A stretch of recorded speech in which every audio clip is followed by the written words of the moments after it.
साधक परिवार आपको दिखाए सच का आईना।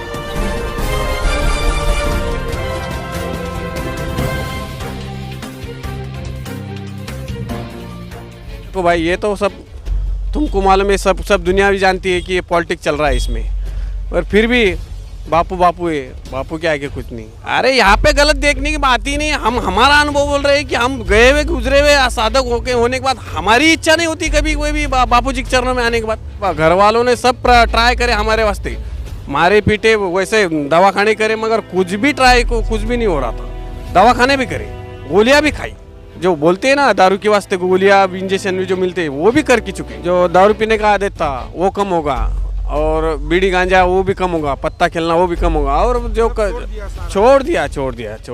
न्यायपालिका से, सरकार से तो एक ही दरख्वास्त है कि भाई कुछ भी करके, कैसा भी करके हमारे बापूजी को रिहा करो। हमारे को थोड़ी भी छूट अगर बापूजी देते ना तो सरकार की क्या ऐसी तैसी हो जाएंगी।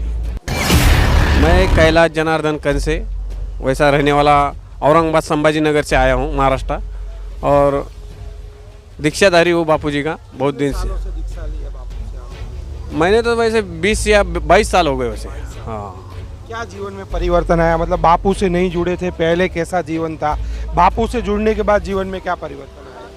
भाई अभी बोलने को जाऊँ तो यहाँ पे 2 घंटा तो कम से कम लगेगा, फिर भी शॉर्टकट में बोल देता हूँ कम से कम में। कि मेरा पहला तो दीक्षा लेने का पहला हम मदिरा मस्तर करते थे, बहुत से टुकार चाले करते थे, यानी कि बाद में हमने जो जैसे दीक्षा ली बापूजी से 33 प्रकार के जब बापूजी फ़ायदे बोलते, मगर मेरे ख्याल से 33 से भी बढ़कर है जो मेन फ़ायदे जो है जो, तो मेरे को जो दारू पीने का आदत था वो कम होगा, और बीड़ी गांजा वो भी कम होगा, पत्ता खेलना वो भी कम होगा, और जो छोड़ दिया। और दूसरी बात, जैसे बापूजी के चरण में आए थे वो पहले रोज़गारी मिलती नहीं थी, सीखे हुए पढ़े हुए तो थे, मगर फिर भी काम नहीं मिलता था।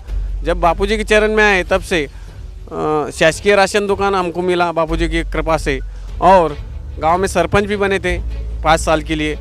इसके बापूजी के बोले तो अभी बोल ही नहीं सकते, इतने अनुभव हमारे कड़वे आए। बापू पे तो आरोप लग रहे हैं, बापू जेल में है, क्या कहोगे? 20-22 सालों से आ रहे हो, क्या कहोगे? देखो भाई ये तो सब तुमको मालूम है, सब दुनिया भी जानती है कि ये पॉलिटिक्स चल रहा है इसमें, और फिर भी बापू बापू है, बापू के आगे कुछ नहीं। ये भी कुछ गलत नहीं देखा? अरे यहाँ पे गलत देखने की बात ही नहीं। हम हमारा अनुभव बोल रहे हैं कि हम गए हुए गुजरे हुए साधक होने के बाद हमारी इच्छा नहीं होती कभी कोई भी बापूजी के चरणों में आने के बाद, तो यहाँ पे गति होने का कोई सवाल ही नहीं आता। जब शराब पीते थे, गांजा, सब नशा करते थे, परिवार रिश्तेदार वाले बोल देते छोड़ दो तो नहीं छूटता था, लेकिन बापू के पास जाने से पूरा छूट गया। बापूजी के पास आने से पूरा छूट गया। घर वालों ने इतना तंग करा था तो घर वाले के पास रहकर हमारा कुछ भी नहीं छूट रहा था। हालांकि घर वालों ने सब ट्राई करे हमारे वास्ते, मारे पीटे, वैसे दवाखाने करे, मगर कुछ भी कुछ भी नहीं हो रहा था। दवाखाने भी करे, गोलियाँ भी खाई, जो बोलते हैं ना दारू के वास्ते गोलियाँ इंजेक्शन भी जो मिलते हैं वो भी कर की चुके। न्यायपालिका और सरकार से मैं यही कहना चाहूँगा कि ऐसे तो कितने लोगों का अनुभव है, मतलब कि बापू के यहाँ आने से पूरा जीवन उनका परिवर्तन हो गया। ये जीता जागता उदाहरण है। क्या कहना चाहोगे न्यायपालिका सरकार से? क्या कहना चाहोगे? पालिका से, सरकार से तो एक ही दरख्वास्त है कि भाई कुछ भी करके, कैसा भी करके हमारे बापूजी को रिहा करो। देखो सज्जनता की बहुत सीमा हो गई है, सब कुछ कर सकते हैं, क्योंकि मैं पॉलिटिक वाला आदमी हूँ। थोड़े बहुत भी लोग नेता के पीछे होते और इतना अत्याचार करने के बाद भी अगर वो सड़क पे उतर जाते तो वो नेता को तुरंत छोड़े जाता है। अरे ये बापू है, ये तो दुनिया के बाहर भी जो ये सत्ता बापूजी की चलती है। अगर हम कभी हमारे को थोड़ी भी छूट अगर बापूजी देते ना तो सरकार की क्या ऐसी तैसी हो जाएंगी। जानिए देश की पल पल की खबर नीलेश ठक्कर के द्वारा आपके अपने साधक परिवार पर। साधक परिवार आपको दिखाए सच का आईना।